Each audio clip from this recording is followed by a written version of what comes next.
Uncle কয় বছর হয়েছে আপনার এখানে? হ্যাঁ, 12 বছর। আলহামদুলিল্লাহ।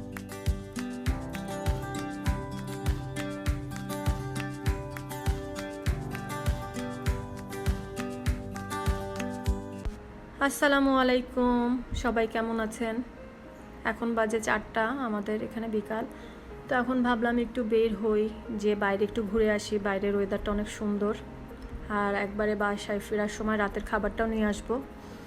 এই যে একটু হাঁটছিলাম, বাইরের ওয়েদারটাও ভেবেছিলাম বৃষ্টি হবে হয়তো বা, বাট না, আজকে বৃষ্টি হয়নি। কালকে ছাতা কিনেছিলাম নতুন, সেটা নিয়েও বের হয়েছে। যদি বৃষ্টি পড়ে সেক্ষেত্রে আমি ছাতাটা ইউজ করতে পারবো। আর এখানে যেহেতু ওয়েদার এক এক সময় এক একটা থাকে, একবার রোদ একবার বৃষ্টি, সো বলা যায় না, সবসময় ক্যারি করাই ভালো। কেউ মালয়েশিয়াতে যখনই আসবেন না কেন, আর কোনো কিছু আনেন বা না আনেন, অবশ্যই সাথে নিয়ে আসবেন ছাতা। এটা খুবই ইম্পর্ট্যান্ট একটা জিনিস। এই যে এখন ভাবলাম ওয়েদার যেহেতু একটু ভালো, ঠান্ডা ঠান্ডা ওয়েদার, তো ভিতরে যাচ্ছিলাম আমার ক্যাফেটেরিয়াতে, একটু চা খাবো। তাই এখন যাব ভিতরে, দেখব কোথায় কি আছে না আছে, কারণ এখানে চাটা এখন আমার ট্রাই করা হয় নাই। এই যে দেখেন বিড়াল, বলছিলাম না বিড়াল সব সময় থাকে। ওরা হচ্ছে কি মানুষের থেকে এখানে বিড়াল বেশি। আর তারপরে বিড়ালের থেকেও মানে বিড়ালকে মানুষ এত পছন্দ করে বলার বাইরে। এই যে আজকে খাবার মেনুতে ছিল চিকেন কারি, তারপরে হচ্ছে গিয়ে ফিশ ছিল কিছু, এই যে চিকেন ফ্রাই ছিল, সালাদ ছিল, এই যে বড় বড় ফিশ ছিল যা আমি পছন্দ করি না। আর এগুলো সব মালয়েশিয়ান ফুড, মালাই খাবার, যেটা আমি আসলে পছন্দ করি না, ভালোও লাগে না, বাঙালি অ্যাজ এ বাঙালি হিসেবে পছন্দ হয় না। আর এটা ছিল একটা জুসের কর্নার, যেখান থেকে যে এগুলা হচ্ছে গিয়ে আপনার এটা স্ট্রবেরি আই থিঙ্ক, আর এটা সম্ভবত কোনো একটা ডিটক্স, এটা একটা কোনো লেমন টাইপের। এটা ছিল 2 রিঙ্গিত, ওইটাও ছিল 2 রিঙ্গিত, দুইটাই 2 রিঙ্গিত করেছিল। তো আমি একটা চা অর্ডার করেছিলাম, সেটাই দেখতেছিলাম কিভাবে ওরা বানায়। বানানোর প্রসেসটা ওই যে ওরা পিছনেই করতেছে, মাঝখান থেকে এই লোকটা চলে আসছে, উনি ডিটক্স নিয়ে খাবে, উনি এখানেই কাজ করে, যার কারণে ফ্রিতে খাইতেছে। এই যে চাটা হয়েছে, এখন ট্রাই করতেছিলাম কেমন কি হয়। তো দেখলাম বেশ ভালোই, খারাপ না, শুধু একটু ঠান্ডা, মানে গরম কম। আর যেহেতু আমি এত চা খাই না, সো খেতে খেতে এমনিই ঠান্ডা হয়ে গেছে চাটা।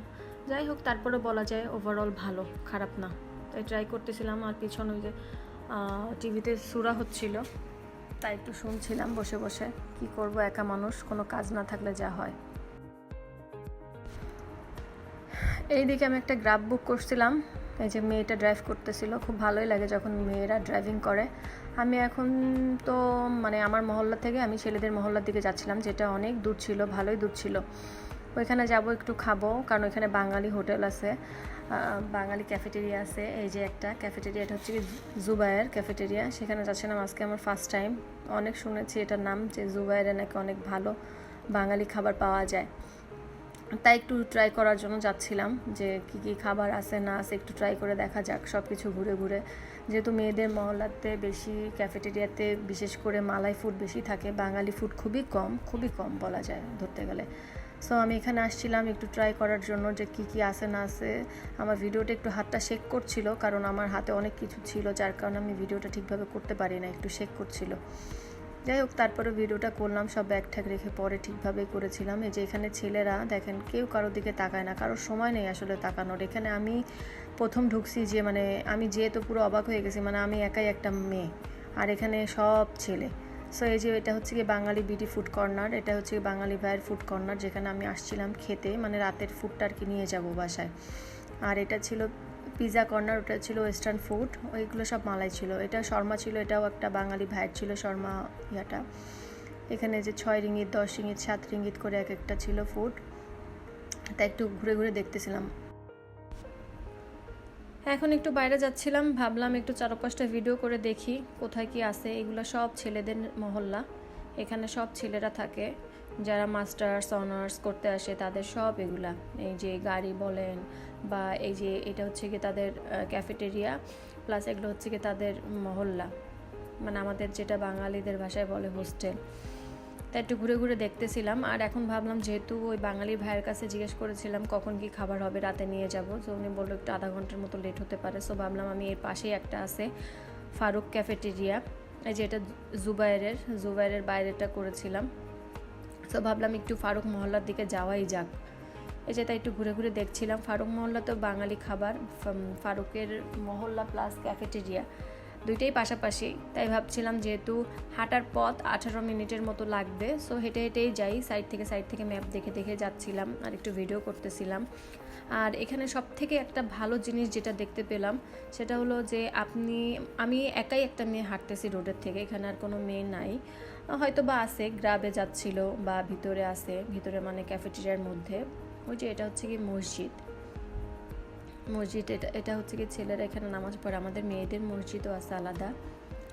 তো যাই হোক, বলছিলাম যেটা যে আমি সমস্যাই নাই, এই উঁচু জায়গা, এখান থেকে উঠে অনেক কষ্ট। আর এইগুলা হচ্ছে সব ছেলেদের মহল্লা, এটা হচ্ছে কি ছেলেদের মহল্লা।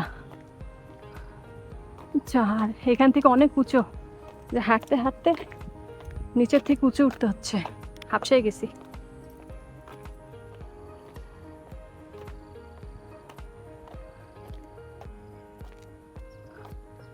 না রে, এখন আছে আশেপাশে আছে হচ্ছে সব ছেলেদের হোস্টেল আর ছেলেদের লুঙ্গি প্যান্ট নাড়া, সব গাড়ির পার্কিং। আর এদিকে আছে, এদিকে কি আমি জানি না এটা, কারণ সব বাড়ি ছোট ছোট। আর আছে হচ্ছে কি গাছ ফুলে ভরা। এই যে ছেলেরা আসতেছে, বাট কেউ কারোর দিকে তাকায় না। এই যে, আর এটা যদি বাংলাদেশ হইতো, ফার্স্ট অফ অল আমার ফোনের দিকে, ক্যামেরার দিকে তাকাবে, দেন আমাকে একটা লুক দেবে, দেন মনে মনে কিছু একটা কমেন্ট করবে, শেষ, খালাস, ঠিক আছে? হ্যাঁ, ওয়ান কাইন্ড অফ চোখের জেনা। এই যে এখন আবার এই যে উঁচু নিচু, মানে পাহাড়ের মতো, একবার উঁচু একবার নিচু। এখন নিচে নামতেছি মনে হইতেছে। আচ্ছা, এটার একটা পিকচার তুল। এই যে কথা বলতে বলতে আর হাঁটতে হাঁটতে চলে আসছি ফারুক ক্যাফেটেরিয়াতে, যেটা আর কি আমার খুব শখ ছিল, যেহেতু বাঙালি খাবার এখানে বেশি একটা পাওয়া যায় না বললেই চলে। সো এখানে বাঙালি খাবারটাও ভালো। আমি লাস্ট নাইটও এখান থেকে অর্ডার করে খেয়েছিলাম, ভাবলাম অর্ডার করে খাবো কেন, পাশেই যখন আছে, গ্র্যাবে যা আশা করা যায় গ্র্যাবে। সো আমি এখান থেকে একটু এসে দেখেই যাই, ঘুরেই যাই কেমন কি আছে। এই যে এখানে অনেক ধরনের খাবার আছে, প্লাস এখানে মালাই ফুড আছে, বাঙালি ফুড আছে। আর এই ক্যাফেটেরিয়াটা অনেক বড়, অনেক সুন্দর। এখানে যে যার মতনই এসে টাইম স্পেন্ড করে, প্লাস ফ্রেন্ডরা এসে গল্প করে। আমি যেহেতু একা মানুষ, তো আমার ফ্রেন্ড ভিডিও করা, মানে আমার ফ্রেন্ড হচ্ছে কি মোবাইলের সাথেই আমার টাইম স্পেন্ড করতে হয়। তো এই যে ঘুরে ঘুরে দেখছিলাম কোথায় কি আছে না আছে। মোবাইলটা আবারও শেক করতেছে, যদিও আমি ভিডিওতে বুঝি নাই। যাই হোক, এই যে এটা হচ্ছে কি এই যে বাঙালি, এই যে টিক্কা মশালা যেটা দেখতে পাচ্ছেন, সেটা হচ্ছে কি বাঙালি ফুড কর্নার। এখানে হচ্ছে, আর এটা হচ্ছে কি মালাই, আর এই যে টিক্কা মশালা যেটা, এটা হচ্ছে কি বাঙালি ফুড কর্নার। তো আমি একটা জায়গায় ভাবলাম একটু বসি, রেস্ট নিয়ে তারপরে ভিডিও করি। সো এই যে এটাও হচ্ছে কি মালাই ফুড, এই যে, আর এটা হচ্ছে আপনার বুফে টাইপের। এই যে চিকেন কারি আছে আপনার, তারপরে এটা হচ্ছে বিফ দিয়ে মটরশুঁটি দিয়ে একটা ভুনা, আর এটা হচ্ছে আপনার চিকেন আই থিঙ্ক, আর এটা হচ্ছে কি বারবিকিউর মতন করে রাখছে, আর এটা হচ্ছে চিকেন ফ্রাই। এটা আবার বাঙালি, ওই চিকেন বারবিকিউ পর্যন্ত মালাইদের। আর এই যে টিক্কা মশালা, এটা হচ্ছে কি আপনার বাঙালি, একটা আঙ্কেল বাঙালি, অনেক ভালো তার, এটা হচ্ছে গিয়ে মানে রেস্টুরেন্ট বলা যায়। এই যে পুরি আছে, পেঁয়াজি আছে। তো সে আমাকে বলল যে মা এখানে বসে থাকো, একটু খাবার রেডি হতে সময় লাগবে, সো তুমি একটা পুরি খাও আর পেঁয়াজি খাও। ওনার কাছ থেকেই দিল আমাকে অ্যাজ এ ট্রিট হিসাবে, টাকা নেয়নি যদিও। এই যে পুরিটা আর হচ্ছে কি পেঁয়াজিটা। তো পুরি আর পেঁয়াজি খাচ্ছিলাম আর একটু রিভিউ দিচ্ছিলাম যে কেমন। পেঁয়াজিটা বলা যায় ভালো, মোটামুটি, তেমনও মজা না, মানে বাংলাদেশি ফুড তো বাংলাদেশি ফুডের সাথে অন্য কোনো কিছু তুলনা করা যাবে না। আর ওরা একটু বাঙালি ফুড রান্না করে ঠিকই, বাট স্টাইল করে আর কি, মালয়েশিয়ানদেরও একটু ইয়া রাখে, মানে টেস্ট রাখে, কারণ মালাইরাও তো খায় এখানে। শুধু মালয়েশিয়ান না, সব কান্ট্রিরই আছে, যেমন ইন্দোনেশিয়ান আছে, ইরাক আছে, ইরান আছে, মালয়েশিয়া আছে, মিয়ানমার আছে, ভিয়েতনাম আছে, সব জায়গা থেকে আসে। তবে পুরিটা জোস ছিল, অনেক মজা ছিল পুরিটা, আর অনেক বড় ছিল। যে ভিতরে এটা ছিল ডাল পুরি, এটা হচ্ছে কি আলু পুরি না, ডাল পুরি ছিল। আমি তাই খাচ্ছিলাম আর রিভিউ দিচ্ছিলাম আর কি নিজে নিজে, যে কেমন কি হয়েছে। তারপর ভাবলাম এখানে বাঙালি আঙ্কেলের সব খাবার রাখা শেষ, তাই একটু ভিডিও করছিলাম। এই যে এটা হচ্ছে কি বিফ, এটাও বিফ, দুইটাই বিফ ছিল। এটা ছিল চিকেন, আগের দিন রাতে আমি খেয়েছি। এটা ছিল মাছ, কী মাছ আমি জানি না। এটাও ছিল চিকেনের আর একটা আইটেম। এটা ছিল হাঁসের মাংস। হাঁসের মাংসটা দেখে খুবই স্পাইসি মনে হচ্ছিল, মজা। এটাও মালাই মিক্সড করা একটা চিকেন, মালয়েশিয়ানদের ফ্লেভার আছে, উনি আঙ্কেলটা বললো। এটা ছিল ডাল, মানে এটা লটপটি টাইপের। এটা ছিল একটা সবজি, ভেজিটেবল। এটা ছিল ডিম, এটা ছিল ডাল যেটা ফ্রি, আর এইগুলো হচ্ছে সব ভেজিটেবল ছিল। এটা ফিশ ছিল, যেটা আমি আসলে খাই না। তো আমি একটা পার্সেল নিব, তাই আঙ্কেলকে বলতেছিলাম আমাকে একটা পার্সেল দেন। এখান থেকে একটা চিকেনের বডি নিয়েছিলাম, যেটা ছিল 4 রিঙ্গিত। 4 রিঙ্গিত তার মানে হচ্ছে আপনার বাংলাদেশি টাকার প্রায় 120 টাকার একটু কম হয়তো বা। ডাল নিয়ে আঙ্কেল, কয় বছর হয়েছে আপনার এখানে? হ্যাঁ, 12 বছর। আলহামদুলিল্লাহ। আমি আগে ইউপিএম এ ছিলাম, এই নতুন আসছি পিএইচডি তে। এখানে পিএইচডি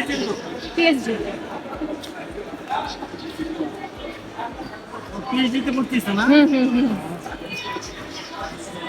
অনার্স মাস্টার্স কোথায় করছো? এখানে। দাদা তুমি পুরানা মানুষ। 19 সালে ছিলাম আমি, 19 সালে ছিলাম, 19 সাল। এই যে আমার পার্সেল, মানে রাতের খাবার নেওয়া শেষ, তো আমি বাসার দিকেই চলে যাব এখন। আর প্রায় 7টা বেজে যাচ্ছিল, মানে সন্ধ্যা হয়ে যাচ্ছিল প্রায়, সব জায়গায় লাইট জ্বলে গেছে। তো যেটা বলছিলাম যে একটা মেয়ে রাস্তা থেকে হাঁটলে, এখানে IAUM এর মানে ইসলামিক ইউনিভার্সিটির কোনো ছেলেই আপনার দিকে তাকাবে না, ফিরেও তাকাবে না, কারণ এখানে সবাই রিলিজিয়ান এবং কি প্রচুর পরিমাণের ভক্তি শ্রদ্ধা রেসপেক্ট করে তাদের ধর্মের দিক থেকে। সো একটা মেয়ে হেঁটে গেল, ওনার পাশে থেকে কি হেঁটে গেল, তাদের কোনো দেখার কোনো শখই নেই। আর এখানে এতটাই সিকিউর মেয়েরা থাকে যে একা রাত 12টা বলেন, 1টা বলেন, সব সময় হাঁটতে পারবে। তো এই হাঁটতে হাঁটতে পিছন থেকে যখন বের হচ্ছিলাম, তখন দেখলাম যে এখানে আই থিঙ্ক চাইনিজ একটা হচ্ছে গিয়ে রেস্টুরেন্ট। এখানে চাইনিজ মুসলিম যেটাকে বলে, হ্যাঁ, তো এখানে চাইনিজ মুসলিম খাবারগুলো রান্না করা হয়। এখানে ভিতরে তো একটু দেখছিলাম যে ভিতরে কেমন, এটা তো আসলে আমি আগে খেয়াল করি নাই, কারণ আমি পিছন থেকে আসছি ফারুকের, ওইখান থেকে বের হয়ে যাচ্ছিলাম। তাই ভাবলাম একটু শেয়ার করি কি কি আছে না আছে। তো আজকে তো আমি রাতে এমনিও অনেক টায়ার্ড হয়ে গেছি, অনেক হাঁটাহাঁটি করছি, প্লাস অনেক জায়গায় গিয়েছি, 2টা রেস্টুরেন্টে ঘুরেছি, প্লাস সকাল থেকেও অনেক জায়গায় গিয়েছিলাম। তাই ভাবলাম যে এইটার ভিডিও না হয় আপনাদেরকে আমি আরেক দিন দিব, শেয়ার করব, পুরোটাই ভিডিও আমি শেয়ার করব, কেমন কি খাবার, কেমন কি পাওয়া যায় এখানে, মুসলিম চাইনিজরা কি কি খায়, কেমন কি মানে তাদের ফুড হ্যাবিটটা কেমন। তাও ভাবছিলাম যাওয়ার সময় যেহেতু যাচ্ছি, সো একটা ভিডিও করেই যাই। এই যে এখানে এরা কুক করছিল, গেট থেকে বের হওয়া যায়, পিছনের গেট থেকে ভাবছিলাম নেমে যাব, তারপরে ভাবলাম যে না, ভিতরে মনে হয় আমি ডেজার্ট টাইপের কোনো কিছু একটা দেখেছি, সো সেটার একটা ফুটেজ নেওয়াই যায়, ওদের ডেজার্ট আইটেমে কী কী ওরা খায়। তার জন্য আমি ভিতরে আবার চলে আসছি। ভিতরে চলে এসে এই যে এখানে সব মিষ্টি টাইপের কেক, তারপর ডোনাট, বিভিন্ন ধরনের সুইট, মানে এখানে সব ডেজার্ট আইটেম ছিল। আর এই যে এই পাশে ছিল এই যে ডোনাট ছিল, উপরে ছিল ব্রাউনি টাইপের কোনো একটা বিস্কিট টাইপের ছিল। তো এগুলো আমি এই ভিডিওগুলা এরা কি কি খায়, এদের ফুড হ্যাবিট সম্পর্কে আমি আপনাদেরকে নেক্সট আরেকটা ভিডিও দিব, কারণ আজকে আমি আসলে অনেক টায়ার্ড। আর তারপরে এদেরকে আসলে এরকমভাবে ভিডিও করতে পারি নাই, কারণ সে সময় এদের আসলে ফুড আইটেমগুলো সন্ধ্যার পরেই রান্না করা হয়, কুক করা হয়, আর এরা হচ্ছে ফুড অর্ডার না দিলে আসলে কুক করে না ওইভাবে। সো সেই কারণে আমি ভাবলাম যে আমি পরেই আর কি আরেকদিন আমি সন্ধ্যার পরে সেটা ভিডিও করে দেখাবো আপনাদেরকে, যে চাইনিজ মুসলিমরা আসলে কিভাবে কি খায়, ওদের ফুড হ্যাবিটটা আসলে কি। তো এই করতে করতে আমি একটা গ্রাব বুক করে ফেলছি, এখন ওয়েট করতেছিলাম। এই যে এটা ইকোনমিক্স ও ম্যানেজমেন্টের বিল্ডিং ছিল, তাই ওইখানে বসে ওয়েট করছিলাম যে আমার গ্রাবটা আসবে, আমি বাসার দিকে যাব, মানে আমার মহল্লাতে যাব। তাই এখানে বসে বসে ওয়েট করছিলাম, এই যে খাবারটা নিয়ে সাথে বসেছিলাম যে কখন গাড়ি আসবে। তো এই পর্যন্ত আমার ভিডিও ছিল। ভালো থাকবেন, সুস্থ থাকবেন, আল্লাহ হাফেজ।